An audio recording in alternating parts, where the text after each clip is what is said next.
Dit gebouw is gebouwd uit 1941 en als je dan zorgt naar de degelijkheid van zulke skenieren en de morren en de togen van de casino, die zijn al goed intact. Ik denk als het mijn casino alleen nogal verstandig is, met een stuk laswerk, onderkant eruit, na je casino, na je raam eronder. En de goten, dat wordt nog een hele klus. Ja, ik hoop dat ik iets met kantoren en appartementen maak. En dan denk ik misschien aan verzwargingsappartementen.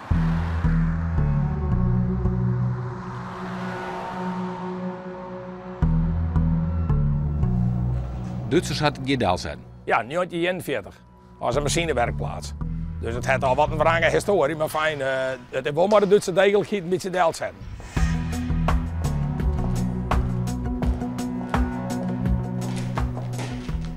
Je leidt ook nog van alles, hè? Ja, ik denk dat dit de vroegere kantine is. Alle vakjes staan er nog. En de kokosmatten die lezen nog. Nou, je boven zolder daar lezen nog een mooi soort meer kokosmatten. Maar dit dat maken vroeger al hier. Het karakteristieke is de vormjouwer, vind ik. En het karakteristieke is als het voorthelst. Als het voorthelling is, dan staan direct zegt van dan komt er weer in de woorden blikken door zo te staan met een supermarkt of winkeltjes of kantoren. Maar dit komt net weer om.